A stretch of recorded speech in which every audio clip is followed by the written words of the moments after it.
Good morning. 10 के दमदार trades में आपका स्वागत है। मैं और वीरू अगले आधे घंटे रहेंगे आपके साथ और हमारा साथ देंगे प्रकाश गाबा और अमित सेठ जो पिछले शो से बने हुए हैं, और ट्रेड बुल्स के सच्चिदानंद उत्तेकर और निर्मल बांग से विकास सालुंके जुड़ेंगे। थोड़ी देर में बिग मार्केट वॉइसेस में हमारे साथ आज होंगे कार्नेलियन कैपिटल एडवाइजर्स के फाउंडर विकास खेमानी। इसके अलावा तिमाही नंबर्स पर बातचीत के लिए प्राज इंडस्ट्रीज के एमडी एंड सीईओ शिशिर जोशीपुरा से करेंगे एक खास बातचीत। तो ये सब लाइंड अप है आपके लिए शो में, लेकिन एक बार ज़रा मार्केट पर नज़र रखते हैं और शानदार मूव्स आने के बाद अब थोड़ी सी प्रॉफिट टेकिंग। तो 19,840 से 50 का जो जोन था उसको क्रॉस करने में थोड़ी दिक्कत इस समय। बैंक निफ्टी भी वो 46,200 के ऊपर हालांकि टिका हुआ है, लेकिन थोड़ी दिक्कत आ रही है उसको हायर लेवल्स पर। आज अगर सेक्टर की बात करेंगे तो क्लियरली आज का sector of the day pharma, जिसको लीड किया सिप्ला ने करीब 7% के गेंस। उसके अलावा Syngene, Aurobindo pharma, Glenmark pharma, granules India, lupin, Ipca labs, Zydus life, सभी में शानदार मोमेंटम। इसके अलावा कोलगेट अपने नंबर्स के बाद शानदार मूव दिखाता हुआ करीब 6% के गेंस। आरईसी और पीएफसी जहां लगातार तेजी रही है और लगातार सीएनबीसी आवाज़ पर ये तेजी आपने प्ले की होगी हमारे एक्सपर्ट्स के थ्रू, वहां पर भी इस समय अच्छे मोमेंटम। नीचे क्या है, महिंद्रा एंड महिंद्रा 5.5% नीचे। मार्केट को पसंद नहीं आया कि आप एक आरबीएल बैंक में हिस्सा ले रहे हैं। और टेक महिंद्रा 5% नीचे इस समय। वोडाफोन आइडिया में कल एक 15% की तेजी हुई थी, आज 5% का डिक्लाइन, और उसके चलते इंडस टावर भी करीब करीब 3% नीचे। वीरू जी हाँ, और अभी जैसे अनुज टिप्पणी कर रहे थे कि निफ्टी थोड़ा सा जो बैकफुट पे आया है, उसका कोई रीज़न अभी तक याद रखिएगा रिलायंस है। रिलायंस भी थोड़ा सा बैकफुट पे आया है और रिलायंस का इंटरडे लो अभी करीब 2522 की ट्रैजेक्टरी में ट्रेड कर रहा है।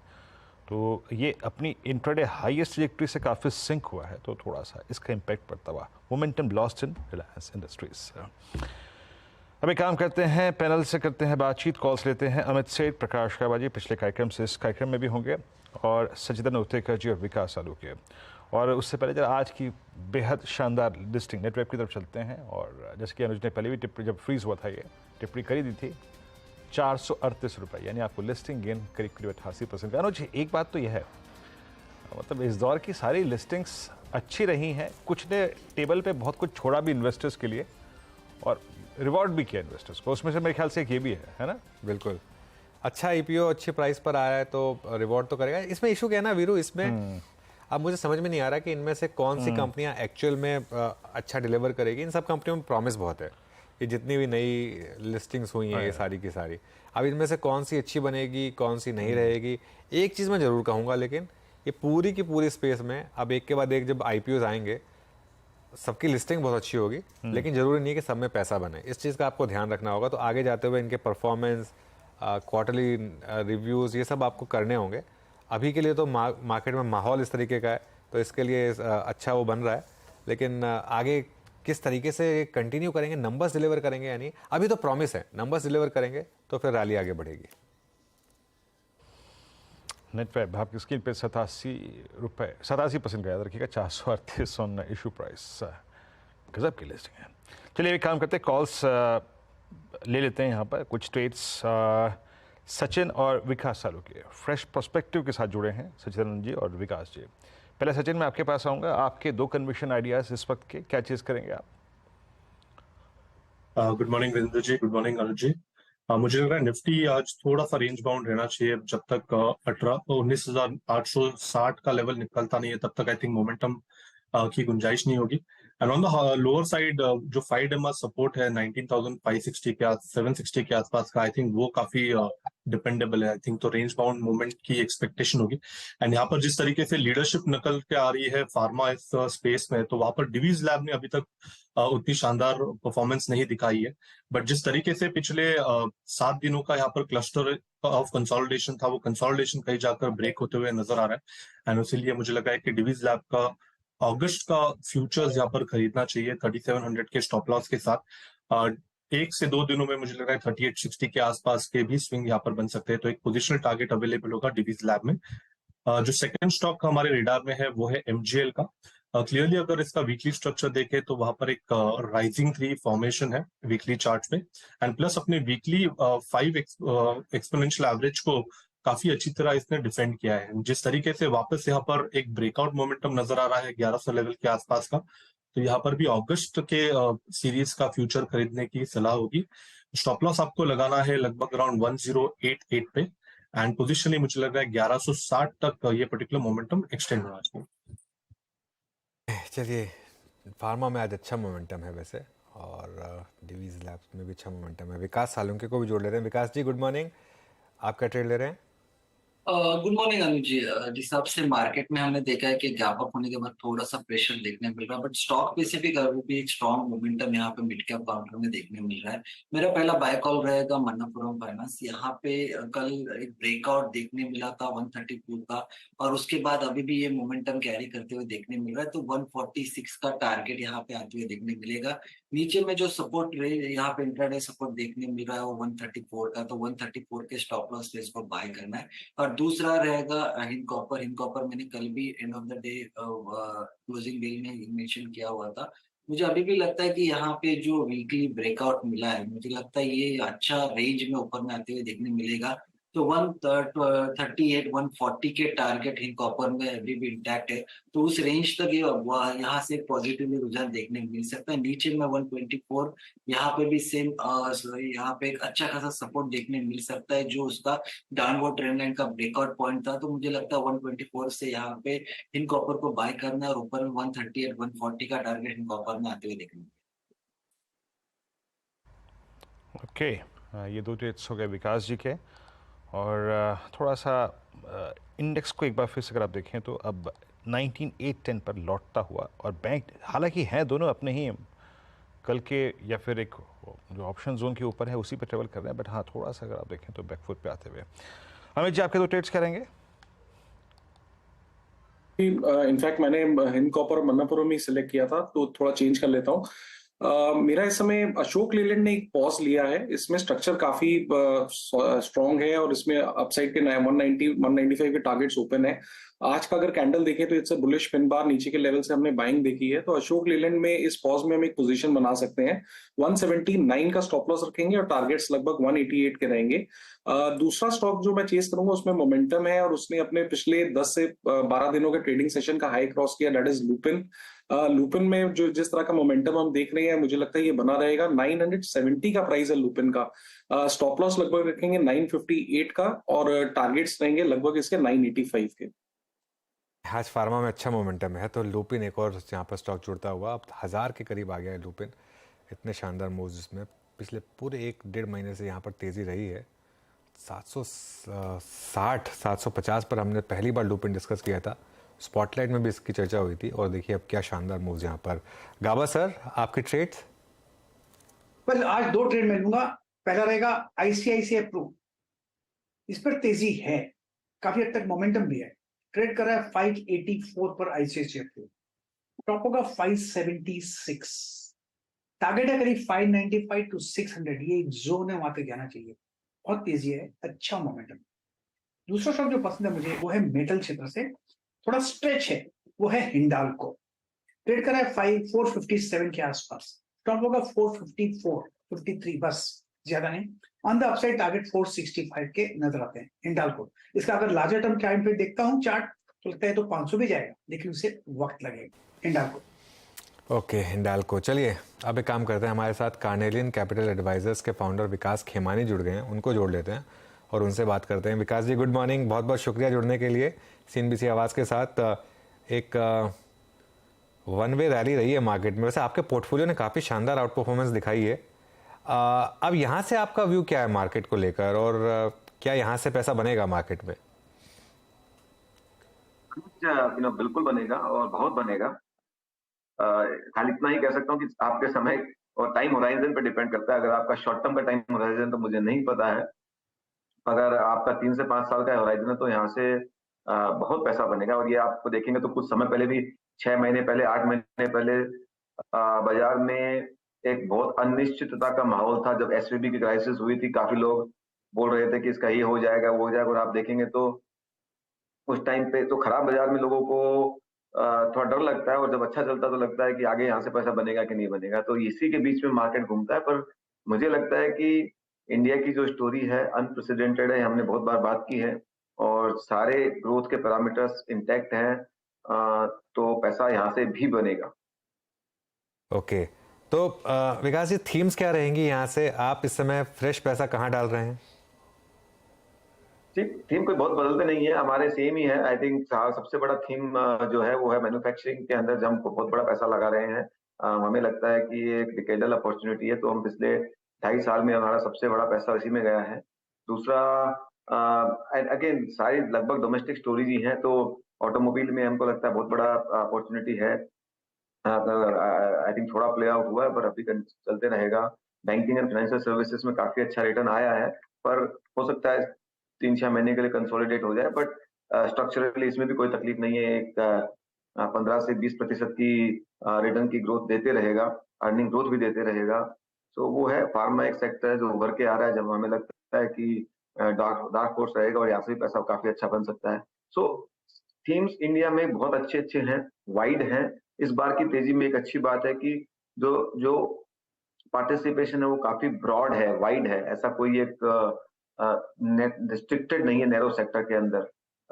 उससे क्या होता है कि एक तो रिस्क कम रहती है, और दूसरा ऑल्सो ये बताता है कि आपकी इकोनॉमी में मल्टी फैसेटेड ग्रोथ हो रही है, कोई एक नैरो ग्रोथ नहीं है। नैरो ग्रोथ जब भी होती है तब रिस्क बढ़ जाता है, मल्टी फैसेटेड ग्रोथ होती है तब रिस्क जो है वो डाइवर्सिफाई हो जाता है। ओके, अच्छा विकास जी नमस्कार, वीरेंद्र बोल रहा हूँ दिल्ली स्टूडियो से। अभी रिसेंट आपकी कुछ लास्ट 1-2 मंथ की बड़ी इंटरेस्टिंग स्क्रिप्ट्स रही हैं जिनको आप लोगों ने चेज किया है, बाय किया, और उन्होंने बहुत अच्छी परफॉर्मेंस भी दी है। 1-2 स्टॉक्स में आपके स्कीम रखना चाहूँगा। सैट इंडस्ट्रीज, सर थोड़ा बताएंगे इसके बारे में, आप लोगों की पिकिंग ऑर्डर में ये क्यों आया, क्या आपने इसमें वरीयता देखी, आपका ये कन्विक्शन कैसे रहा इस स्टॉक पे? जी वीरेंद्र, मैं कभी भी स्टॉक स्पेसिफिक कोई चर्चा करने के पक्ष में नहीं हूँ, क्योंकि इसमें काफी कंप्लायंस के इश्यूज होते हैं। तो मैं चाहूंगा कि इस पे आप स्टॉक स्पेसिफिक डिस्कशन ना करें तो अच्छा। ओके, मैं चलिए क्षमा चाहूँगा अगर आप कंफर्टेबल नहीं है तो। आपकी ये बाय लिस्ट में अपीयर हुआ था, इसलिए मैंने प्रश्न पूछा। अच्छा, आते हैं कुछ स्पेसिस पे जो कि बहुत स्ट्रांग मूव दे रहे हैं इस वक्त की। आपने लीडरशिप देखी रिसेंट प्राइस मूव में, कैपिटल गुड्स में रही। Even the weakest structure like BHL उसने भी परफॉर्म किया।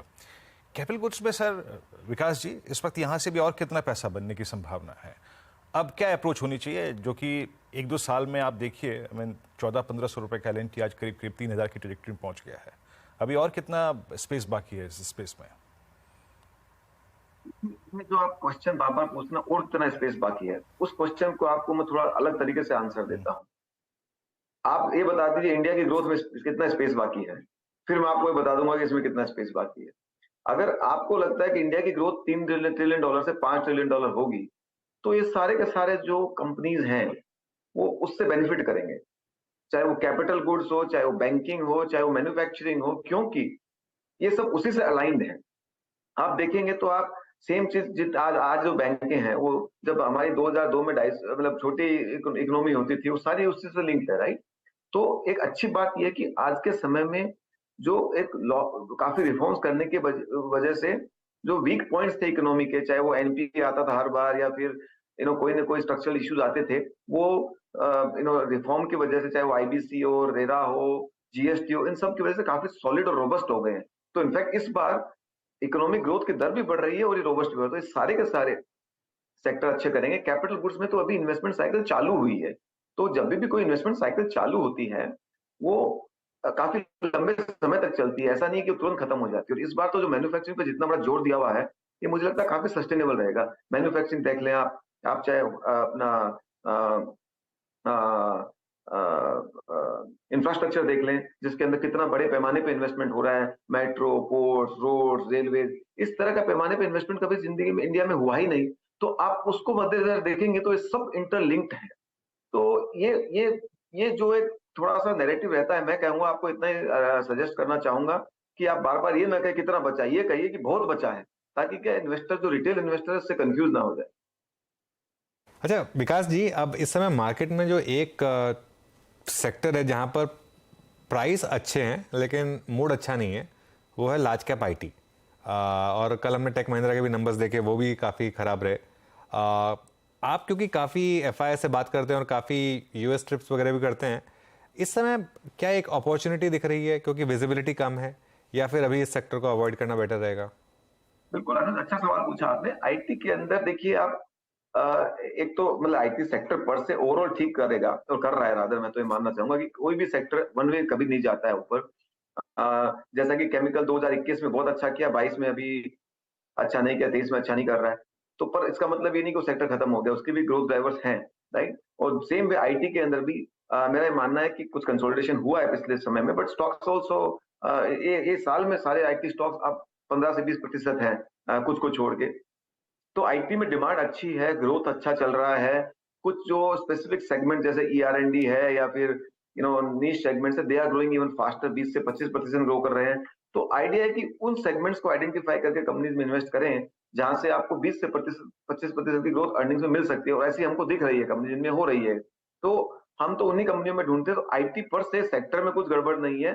लार्ज कंपनीज है थोड़ी स्लो ग्रो करेंगी, स्मॉलर कंपनी है वो फास्ट ग्रो करेगी। और दूसरा मैं मानता हूं कि आईटी जो सेक्टर है वो US interest rates coming down पे एक बहुत बड़ा प्ले हो सकता है।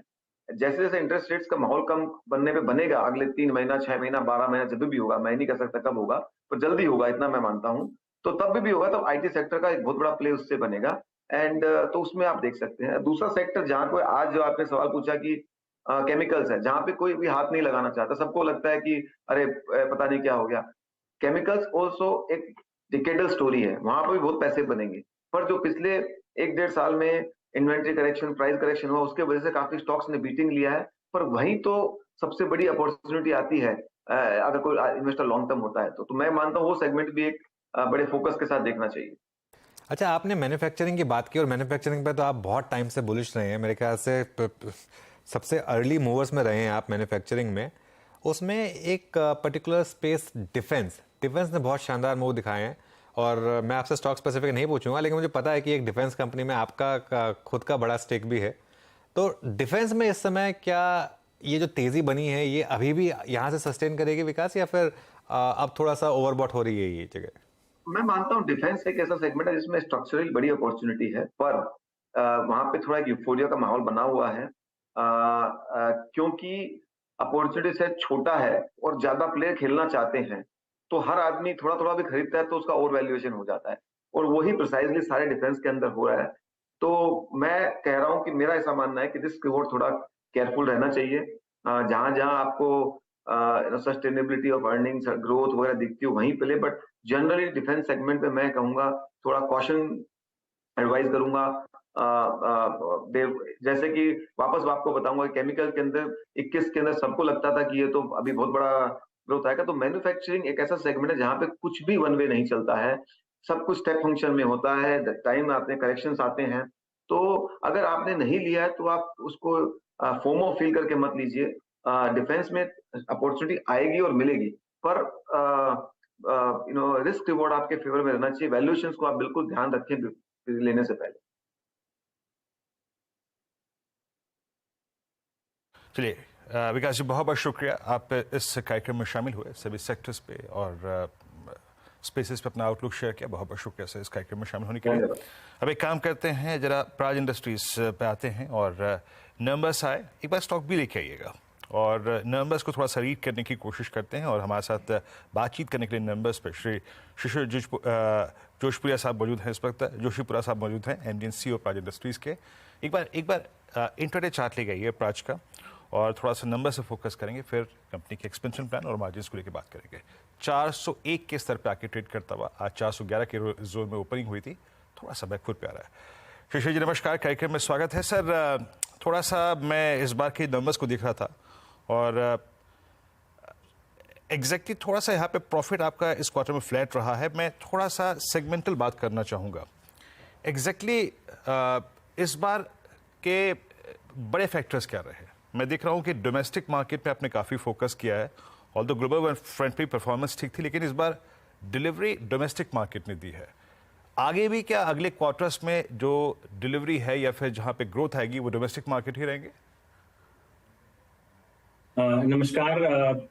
जैसा आपने बताया कि हमारी जो ये क्वार्टर की परफॉर्मेंस रही है उसमें शायद हमारा जो नंबर्स हैं वो इस तरह से हैं कि ये एक ऐसा क्वार्टर था जहां 35% ऑर्डर बुक हमारी इंटरनेशनल बिजनेस से आई है, जो कि काफी बढ़कर आई है। अभी तक अगर आप पिछले 8 क्वार्टर्स में देखेंगे तो ये करीब 18 से 20% रहा करती थी।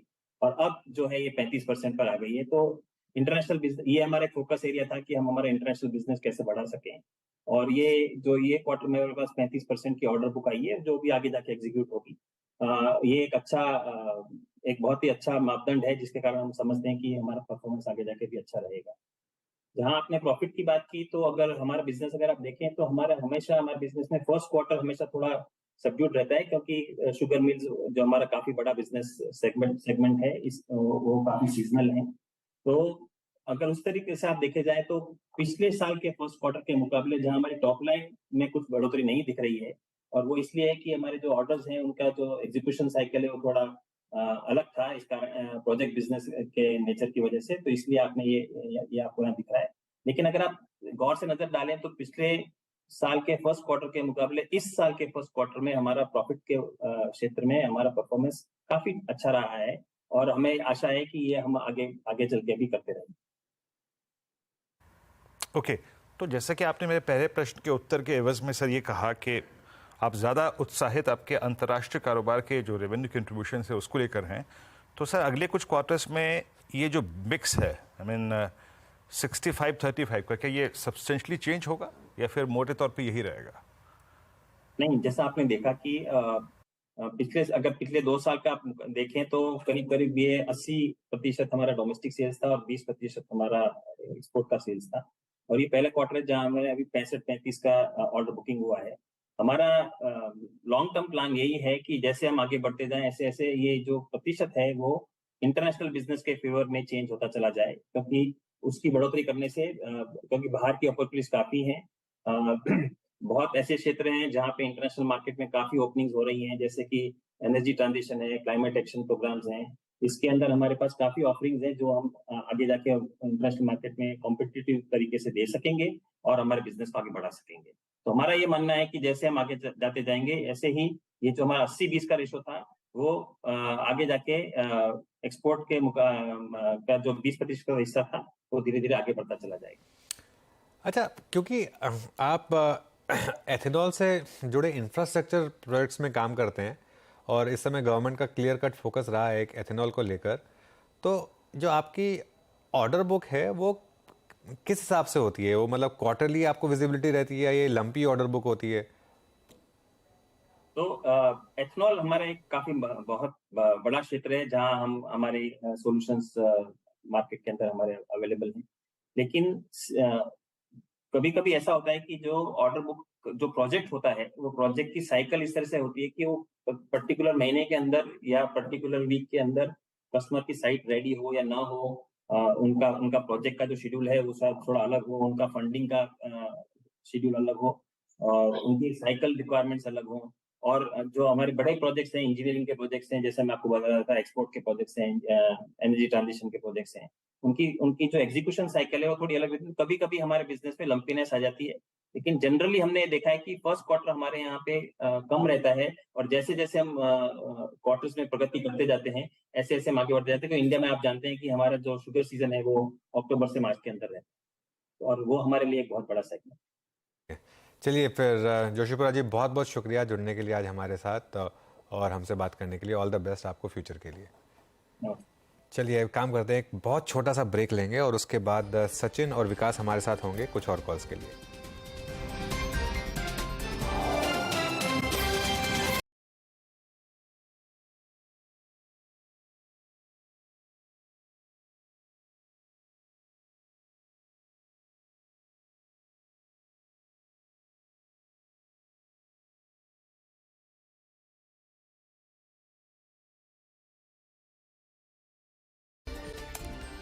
Welcome back. चलिए अब काम करते हैं, कुछ और ट्रेड्स ले लेते हैं क्योंकि मार्केट में इस समय हायर लेवल से थोड़ा स्लिप आया। ये जैसा वीरू भी डिस्कस कर रहे थे, थोड़ा रिलायंस की वजह से भी है, लेकिन ओवरऑल मार्केट ठीक है। अगर आप ब्रॉडर मार्केट देखें और बैंक निफ्टी देखें, बैंक निफ्टी में अभी भी थोड़ी सी स्ट्रेंथ है, करीब करीब 190 पॉइंट का मूव। सचिन, कोई और फ्रेश ट्रेड स्पॉट किया आपने?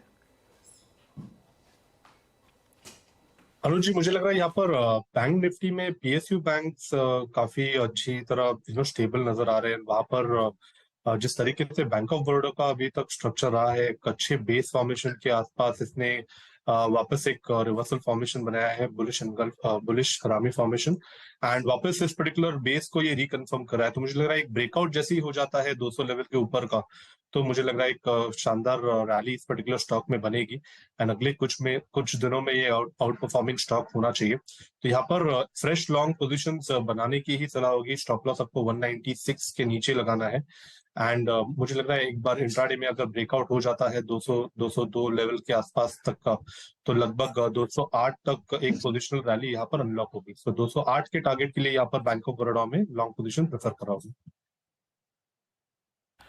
ओके, दोनों ही इंडस्ट्रीज में से रिलायंस थोड़ा सा निफ्टी के लिए भारी पड़ता हुआ, लेकिन अभी भी बैंक निफ्टी अपनी इस समझ लीजिएगा कि मोटा मोटी 1.25 घंटे की चैनल के हायर एज पे ही ट्रेड कर रहा है।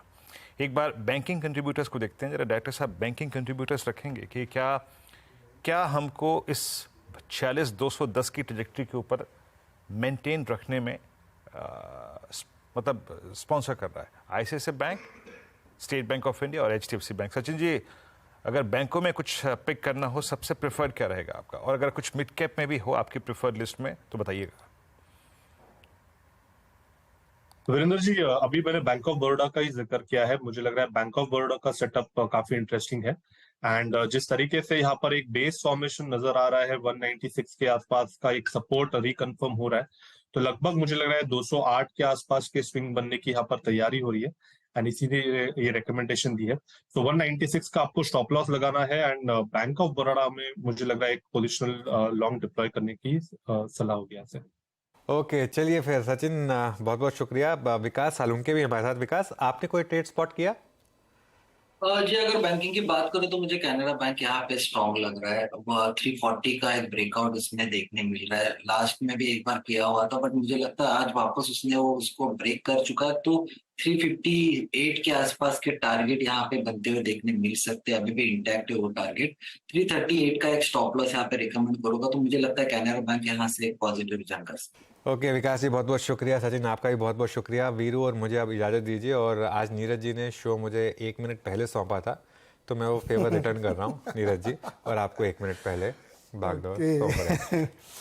मार्केट इस समय अभी तो बड़ा स्ट्रॉन्ग लग रहा है मुझे। तो स्ट्रॉन्ग है मार्केट, कोई दिक्कत नहीं है। बस वो एक ब्रॉडर मार्केट स्ट्रॉन्ग है, bank Nifty strong, mid cap में आज ज़्यादा बिल्कुल हलचल है, और जैसा रिजल्ट वैसे रिएक्शन। फार्मा में काफ़ी अच्छा रिएक्शन है डेफिनेटली। सब फार्मा भी सिर्फ 1.5% ऊपर इस समय ट्रेड करता हुआ देखने को मिल रहा है।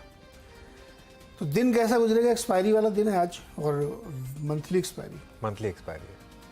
ठीक है जी, मतलब आज का हाई अगर निकल गया 19,867 का निकल गया, तो मेरे ख्याल से एक बड़ी तेज़ी होगी। लेकिन कल का जो क्लोज था 19,778 के करीब, उसका आपको फिर एक स्टॉप रखना होगा। उसके नीचे फिसले तो फिर बाहर हो जाइएगा। फिर बाहर, बिल्कुल।